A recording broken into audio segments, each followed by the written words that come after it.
ಇಲ್ಲಿ ಸೇರಿದಿರಿ. ನಾವು 2 ಗಂಟೆಗೆ ಕರೆ ಕೊಟ್ಟಿದ್ವಿ ನಿಮಗೆ. 2 ಗಂಟೆಯಿಂದನೂ ಸೇರಿದ್ರಿ.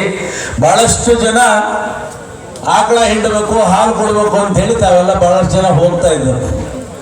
ಹಾಗಾಗಿ ಕೂಡ ಇವರೇ ಒಂದು ಕೇವಲ ಕರೆ ಮೇರೆಗೆ ಯಾವುದೇ ದುಡ್ಡು ಕಾಸು ಕೊಡದೇನೆ ನಾವೊಂದು ಕರೆ ಕೊಟ್ಟಾಗ ಇವತ್ತು ಇಷ್ಟೊಂದು ಜನ ನೀವು ಸೇರಿದ್ದೀರಿ ಅಂದ್ರೆ ನಿಮ್ಮ ಆಕ್ರೋಶ ಈ ಸರ್ಕಾರದ ಮೇಲೆ ಎಷ್ಟಿದೆ ಅನ್ನೋದನ್ನ ಅರ್ಥ ಮಾಡ್ಕೋಬೇಕಾಗ್ತದೆ. ಆಕ್ರೋಶ ಇದೆಯಾ? ಯಾಕೆ?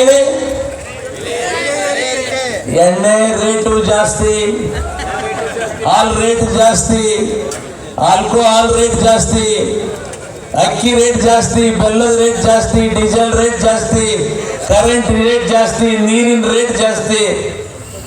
ಯಾವ ರೇಟ್ ಜಾಸ್ತಿ ಇಲ್ಲ ಅನ್ನೋದನ್ನ ಹುಡುಕ್ತಾ ಇದಾರೆ ಅವರು. ಅದಕ್ಕೆ ಹೇಳಿದೆ ಹಾಲು ಆಲ್ಕೋಹಾಲ್ ಅಂತ ಹೇಳಿದೆ, ಸ್ವಲ್ಪ ಸೂಕ್ಷ್ಮ ಹೇಳೋಣ ಅಂತ. ಎಣ್ಣೆಪ್ಪ 2. ನಮ್ಮ ರವಿಕುಮಾರ್ ಅವ್ರಿಗೆ ನನ್ನ ಬಾಯಲ್ಲಿ ಹೇಳಿಸ್ಬೇಕು ಯಾವ ಎಣ್ಣೆ ಅಂತ. ಯಾಕೆಂದ್ರೆ ಟೈಮ್ ಆಗೈತಿ ಬಹಳಷ್ಟು ಜನಕ್ಕೆ. ಇವತ್ತು ರಾಜ್ಯಾದ್ಯಂತ ಪ್ರತಿಯೊಂದು ರೇಟ್ಗಳನ್ನು ಜಾಸ್ತಿ ಮಾಡಿದ್ದಾರೆ. ಈ ಸರ್ಕಾರ ಆಡಳಿತಕ್ಕೆ ಬರೋದಕ್ಕಿಂತ ಮುಂಚೆ ನಮ್ಮ ಸರ್ಕಾರ ಇದ್ದಂಥ ಸಂದರ್ಭದಲ್ಲಿ ಬಿಜೆಪಿ ರೇಟ್ ಜಾಸ್ತಿ ಮಾಡಿಬಿಟ್ಟಿದೆ ಅಂತ ಹೇಳಿ ಬೊಬ್ಬೆ ಹೊಡೆದು ನಾವು ರೇಟ್ ಜಾಸ್ತಿ ಮಾಡೋದಿಲ್ಲ ಅಂತೇಳಿ ಪ್ರಮಾಣ ಮಾಡಿ ಅಧಿಕಾರಕ್ಕೆ ಬಂದಿದ್ದಾರೆ. ಬಹಳ ಸ್ವಚ್ಛವಾದಂಥ ಆಡಳಿತವನ್ನು ಕೊಡ್ತೇವೆ ಅಂತ ಬಂದರು. ಈ ರಾಜ್ಯದ ಮುಖ್ಯಮಂತ್ರಿಗಳು ಸನ್ಮಾನ್ಯ ಸಿದ್ದರಾಮಯ್ಯ ಅವರು ಹೇಳಿದರು, ನಮ್ಮ ಸರ್ಕಾರ ಬಂದ್ರೆ 10 ಕೆಜಿ ಅಕ್ಕಿಯನ್ನು ಪುಕ್ಕಟೆಯಾಗಿ ಕೊಡ್ತೇವೆ. 10 ಕೆಜಿ ಅಲ್ಲ, 10 ಕಾಳು ಕೊಟ್ಟಿಲ್ಲ ಅವರು. ಈಗೇನು 5 ಕೆಜಿ ಅಕ್ಕಿ ಬರ್ತಾ ಇದೆ, ಆ ಅಕ್ಕಿ ಪ್ರಧಾನಮಂತ್ರಿ ನರೇಂದ್ರ ಮೋದಿ ಅವರು ಗರೀಬ್ ಕಲ್ಯಾಣ ಯೋಜನೆಯಲ್ಲಿ ಕೊಡುವಂತ ಅಕ್ಕಿ. ಅದಕ್ಕೆ ಇವ್ರು ಲೇಬಲ್ ಹಾಕೊಂಡಿದ್ದಾರೆ. ಅವ್ರು 10 ಕೆಜಿ ಅಕ್ಕಿ ಕೊಡಬೇಕಾಗಿದ್ರೆ ನಮ್ಮ ಜನಕ್ಕೆ 15 ಕೆಜಿ ಅಕ್ಕಿ ಕೊಡಬೇಕಾಗಿತ್ತು. ನಮ್ಮದು 5 ಕೆಜಿ ಸೇರಿಸಿ 15 ಕೆಜಿ ಕೊಡಬೇಕಾಗಿತ್ತು. ಆದ್ರೆ 5 ಕೆಜಿ, ಇನ್ನು 5 ಕೆಜಿ ದುಡ್ಡು ಕೊಡ್ತೇವೆ ಅಂತ ಹೇಳಿದ್ರು. ಆ ದುಡ್ಡು ಕೂಡ ಬಂದಿಲ್ಲ. ಗೃಹಲಕ್ಷ್ಮಿ ಯೋಜನೆ ಅಂತ ಹೇಳಿದ್ರು, ಹೆಣ್ಮಕ್ಳಿಗೆ 2,000 ರೂಪಾಯಿ. ಪಾಪ ನಮ್ಮ ಹೆಣ್ಮಕ್ಳು ಏನು 2,000 ರೂಪಾಯಿ ಬಂದ್ಬಿಡ್ತು ಅಂತ ಕಣ್ಣು ಮುಚ್ಕೊಂಡು ಒತ್ತಿದ್ರು. 24 ತಿಂಗಳಾಯ್ತು. ಈಗ ಈ ಸರ್ಕಾರ ಬಂದು 10 ತಿಂಗಳು ಕೂಡ ಕೊಟ್ಟಿಲ್ಲ. ಎಲ್ಲೆಲ್ಲಿ ಚುನಾವಣೆ ಬರ್ತದೆ, ಮೊನ್ನೆ ಉಪಚುನಾವಣೆ ಬಂತು, ಸಿಗ್ಗಾಂವಿಯಲ್ಲಿ ಉಪಚುನಾವಣೆ ಬಂತು, ಬಳ್ಳಾರಿ ಜಿಲ್ಲೆಯಲ್ಲಿ ಬಂತು, ರಾಮನಗರದಲ್ಲಿ ಬಂತು. ಆ 3 ಜಿಲ್ಲೆಗೆ ಮಾತ್ರ ಆ ತಿಂಗಳಲ್ಲಿ ಹೆಣ್ಣುಮಕ್ಕಳ ಅಕೌಂಟಿಗೆ 2,000 ಹಾಕಿದ್ರು. ಅಂದ್ರೆ ಓಪನ್ ಕರಪ್ಷನ್. ದುಡ್ಡು ಕೊಡ್ತೀವಿ, ಓಟ್ ಹಾಕ್ರಿ. ಇವತ್ತು ನಾವು ಕೃಷಿ ಸಚಿವನಾಗಿದ್ದಂತ ಸಂದರ್ಭದಲ್ಲಿ ನಮ್ಮ ಸರ್ಕಾರ ಇದ್ದಾಗ 1,840 ರೂಪಾಯಿಗೆ ಒಂದು ಸ್ಪ್ರಿಂಕ್ಲರ್ ಸೆಟ್ ಕೊಡ್ತಾ ಇದ್ವಿ ಇಲ್ಲ?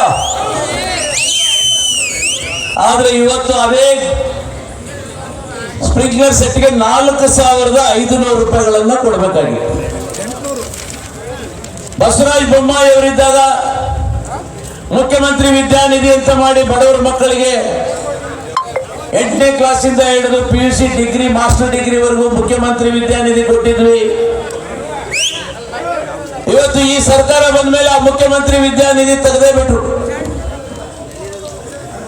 ಯಡಿಯೂರಪ್ಪನವರು ಮುಖ್ಯಮಂತ್ರಿ ಆಗಿದ್ದಂತ ಸಂದರ್ಭದಲ್ಲಿ ಯಾವ ಬಡವ ಅತಿವೃಷ್ಟಿಯಿಂದ ಮನೆಗಳನ್ನ ಕಳ್ಕೊಂಡ್ರೆ 1.25 ಲಕ್ಷ ರೂಪಾಯಿದಲ್ಲಿ ಏನ್ರಿ ಕಟ್ಟಕ್ಕಾಗುತ್ತೆ?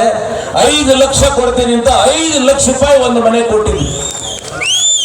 5 ಲಕ್ಷ ರೂಪಾಯಿ. ಇವತ್ತು ಈ ಸರ್ಕಾರ ಬಡವರ ಪರವಾಗಿ, ದೀನ ದಲಿತರ ಪರವಾಗಿ, ಹಿಂದುಳಿದವರ ಪರವಾಗಿ ಇರುವಂತಹ ಸರ್ಕಾರ ಆ 5 ಲಕ್ಷನ 1,20,000ಕ್ಕೆ ಹೆಚ್ಚಿದ್ದಾರೆ. ಅದು ಇಲ್ಲ, ಅದಕ್ಕೆ ನಿಮ್ಗೆ ಆಕ್ರೋಶ ಜಾಸ್ತಿ ಆಗಿರೋದು. ಕಾಯ್ತಾ ಇದ್ದೀರಿ ಯಾವಾಗ ಈ ಸರ್ಕಾರ ತೊಲಗಿತು ಅಂತ, ಯಾವಾಗ ಈ ಸರ್ಕಾರ ಹೋಗ್ತದೆ ಅಂತೇಳಿ ಬರಲಿಡ್ಕೊಂಡು ನಿಂತ್ಕೊಂಡಿದ್ದಾರೆ ಇವತ್ತು ಜನ. ಇವತ್ತು ಯಾವ ಹೆಣ್ಣು ಮಕ್ಕಳು 2,000 ತಗೊಳ್ತಾ ಇದ್ದಾರೆ ಅವರೇ ಬರಲಿಡ್ಕೊಂಡು ನಿಂತಾರ. ಮಾರಾಯ ಸಿದ್ದರಾಮಣ್ಣ, ನಿಂದು 2,000 ಬೇಡ, ನೀನು 2,000 ನನಗೆ ಕೊಡ್ತೀನಿ, ನನ್ನ ಗಂಡನ ಜೇಬಿಂದ 20,000 ಕಿದ್ರಂತೀಯಲ್ಲಪ್ಪ ಮಾರಾಯ. ಹೋಗ್ತಾ ಇದೀಯಾ 20,000? Bus free. ಎಲ್ಲ ಹೆಣ್ಣು ಮಕ್ಕಳು ಬಸ್ಸಲ್ಲಿ ಕುಂತಿರ್ತಾರೆ. ಹೆಣ್ಣು ಮಗಳು ಒಬ್ಬಳೇ ಹೋಗಂಗಿಲ್ಲಪ್ಪ, ಪಕ್ಕ ಗಂಡನು ಹೋಗ್ಬೇಕು. ಗಂಡ ನಿಂತ್ಕೊಂಡಿರ್ತಾನೆ, ಹೆಂಡತಿ ಕುತ್ಕೊಂಡಿರ್ತಾಳೆ. ಅಲ್ಲೇ ಹೆಣ್ಮಗಳು ಕಣ್ಣು ಹಾರಿಸ್ತಾಳೆ, ನೋಡ ನೋಡ ಹೆಂಗ್ ಕುತ್ಕೊಂಡಿದ್ದೀನಿ ಇಲ್ಲ ಅಂತ. ಅವಾಗ ಅವನು ಹೇಳ್ತಾನೆ, ಮಾರಾಯ್ತಿ ನೀ ಎಲ್ಲಿ ಪುಕ್ಷತೆ ಕುತ್ಕೊಂಡಿದ್ದಿ, ಮೊದ್ಲು 10 ರೂಪಾಯಿ ಬಸ್ ಚಾರ್ಜ್ ಇತ್ತು, ಈಗ 25 ಆಗಿದೆ, ಇನ್ನೂ ದಂಡ ನಾ ಕೊಡ್ತಾ ಇದ್ದೀನಿ, ದಂಡ ಕೊಟ್ಟರು ನಿಂತ್ಕೊಂಡಿದ್ದೀನಿ ನೋಡು ಅಂತ ಹೇಳ್ತಾನೆ. ಇವತ್ತು ಈ ರೀತಿ ಎಲ್ಲ ರೇಟ್ಗಳನ್ನ ಜಾಸ್ತಿ ಮಾಡಿದ್ದಾರೆ. ಯಾವುದೇ ಅಭಿವೃದ್ಧಿ ಕಾರ್ಯಗಳಿಲ್ಲ. ಇವತ್ತು ನಮ್ಮ ಸರ್ಕಾರ ಬಂದಂತ ಸಂದರ್ಭದಲ್ಲಿ ನೀರಾವರಿ ಕೆಲಸಗಳು ಪ್ರಾರಂಭ ಆಗಿದ್ವು, ಇವತ್ತು ಅವು ಅಲ್ಲೇ ನಿಂತವು. ಕುಡಿಯ ನೀರಿನ ಯೋಜನೆಗಳೇನಿದ್ವು ಅವು ಕೂಡ ಅಲ್ಲೇ ನಿಂತಿದ್ದಾವೆ. ಅಭಿವೃದ್ಧಿ ಕೆಲಸ ಇಲ್ಲ. ಅವರು ಹೇಳ್ತಾರೆ, ಮೊನ್ನೆ ಈ ರಾಜ್ಯ ಗೃಹ ಸಚಿವರು ಹೇಳಿದ್ರು, ಈ ಬೆಲೆ ಏರಿಕೆಯಿಂದ ಯಾರಿಗೂ ನೋವಾಗಿಲ್ಲ ರೀ, ಬೆಲೆ ಏರಿಕೆಯಿಂದ ಯಾರಿಗೂ ನೋವಾಗಿಲ್ಲ ಅಂತ ಎಲ್ಲರೂ ಕುಣಿತಾ ಇದ್ದಾರೆ, ಏರ್ಸ್ರಿ ಏರ್ಸ್ರಿ ಏರ್ಸ್ರಿ ರೇಟ್ನ. ಅದನ್ನ ರಾಜ್ಯದ ಗೃಹ ಮಂತ್ರಿಗಳು ಹೇಳ್ತಾ ಇದ್ದಾರೆ. ಇವತ್ತು ಭ್ರಷ್ಟಾಚಾರ, ಹಗರಣ, ಮೂಡ ಹಗರಣ, ವಾಲ್ಮೀಕಿ ಹಗರಣ, ಮೂಡ ಹಗರಣದಲ್ಲಿ ನಮ್ಮ ಅಧ್ಯಕ್ಷರ ಒಂದು ನೇತೃತ್ವದಲ್ಲಿ ಪಾದಯಾತ್ರೆಯನ್ನ ಮಾಡಿದಾಗ ಮುಖ್ಯಮಂತ್ರಿಗಳು ತುದಿಗಾಲಲ್ಲಿ ನಿಲ್ಲುವಂತ ಕೆಲಸವನ್ನ ಮಾಡಿದ್ರು. ಇವತ್ತು ಯಾವ ಹಗರಣವನ್ನ, ದಿನಕ್ಕೊಂದು ಹಗರಣ ನಡೀತಾ ಇದೆ. ಕಾಂಗ್ರೆಸ್ ಸರ್ಕಾರ ಟಿವಿಯವರೇ ಉಗಿತಾ ಇದ್ದಾರೆ, ಅವ್ರನ್ನ ಟಿವಿಯವರು ನೋಡಿ ಉಗಿತಾ ಇದ್ದಾರೆ. ಭಿಕ್ಷುಕರಾಗಿದ್ದೀರಿ ನೀವು, ನೇರವಾಗಿ ಜನರ ಜೇಬಿಗೆ ದುಡ್ಡು, ಜನರ ಜೇಬಿಗೆ ಕನ್ನ ಹಾಕುವಂತ ಕೆಲಸವನ್ನ ಈ ಸರ್ಕಾರ ಮಾಡ್ತಾ ಇದೆ.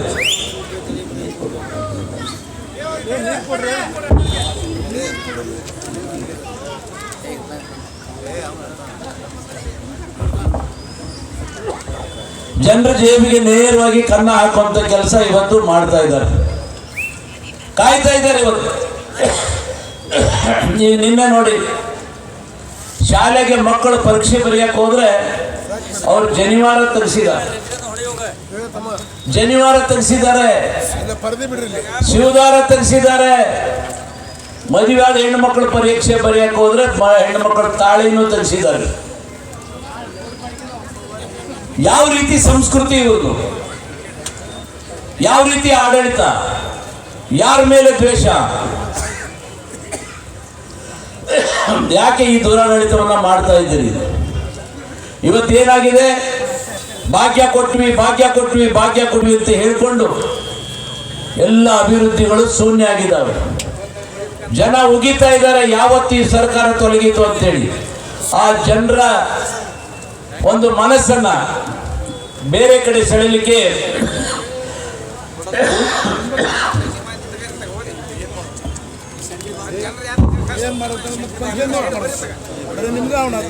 ಜನರ ಗಮನವನ್ನ ಬೇರೆ ಕಡೆ ಸೆಳೆಯಲಿಕ್ಕೆ ಇವತ್ತು ಒಂದೊಂದು ಹಗರಣವನ್ನ ಪ್ರಾರಂಭ ಮಾಡ್ತಾರೆ. ಒಂದು ಕಡೆ ಜಾತಿ ಗಣತಿ ಅಂತ ಪ್ರಾರಂಭ ಮಾಡ್ತಾರೆ.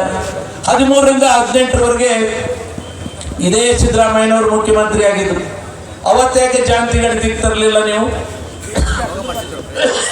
ಇವತ್ತು ಜಾತಿ ಗಣತಿ ತರೋದು. ಯಾವಾಗ ಅವ್ರ ಕುರ್ಚಿ ಅಲ್ಲಾಡ್ತದೆ ಅವಾಗ ಜಾತಿ ಗಣತಿ ವಿಷಯವನ್ನ ಮುಂದಿಟ್ಕೊಂಡು ಬರ್ತಾ ಇದ್ದಾರೆ.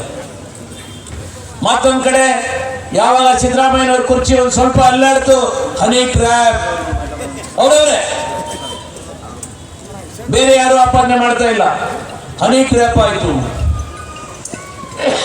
ಇನ್ನೊಬ್ರು ಹೇಳ್ತಾರೆ, ನನಗೆ ನವೆಂಬರಲ್ಲಿ ಮರ್ಡರ್ ಮಾಡಕ್ಕೆ ಸ್ಕೆಚ್ ಹಾಕಿದ್ರು. ನವೆಂಬರಲ್ಲಿ ಮರ್ಡರ್ ಮಾಡಕ್ಕೆ ಸ್ಕೆಚ್ ಹಾಕಿದ್ರೆ ಮಾರ್ಚ್ವರೆಗೂ ಯಾಕೆ ತಡ್ಕೊಂಡು ಕುತ್ಕೊಂಡಿದ್ರಿ? ಸುಮ್ಮನೆ ಜನರ ಮನಸ್ಸನ್ನ ಬೇರೆ ಗಮನ ಸೆಳೆಯಲಿಕ್ಕೆ ದಿನಕ್ಕೊಂದೊಂದು ಕಥೆಗಳನ್ನ ಕಟ್ಟಿಕೊಂಡು ಕಾಂಗ್ರೆಸ್ ಸರ್ಕಾರ ಇವತ್ತು ಜನರನ್ನ ಹಳ್ಳಕ್ಕೆ ತಳ್ಳುವಂತ ಕೆಲಸವನ್ನ ಮಾಡ್ತಾ ಇದ್ದಾರೆ. ಈ ಸರ್ಕಾರಕ್ಕೆ ಉಳಿಗಾಲ ಇಲ್ಲ, ಯಾವಾಗ ಬೇಕಾದ್ರೂ ಬಿದ್ದು ಹೋಗ್ಬೋದು. ಒಂದು ಕಡೆ ಡಿ.ಕೆ. ಶಿವಕುಮಾರ್ ಕಾಯ್ಕೊಂಡು ಕುತ್ಕೊಂಡಿದ್ದಾರೆ, ಇನ್ನೊಂದು ಕಡೆ ಸಿದ್ದರಾಮಯ್ಯನವರು ನಾನು ಭದ್ರ ಮಾಡಬೇಕು ಅಂತ ಫೆವಿಕೋಲ್ ಹಾಕ್ತಾರೆ. ಡಿ.ಕೆ. ಶಿವಕುಮಾರ್ ಬಂದು ಅದನ್ನ ಕಿತ್ತೇ ಕೇಳ್ತಾರೆ.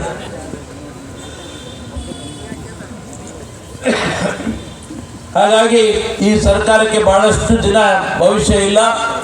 ಮುಂದಿನ ದಿನಗಳಲ್ಲಿ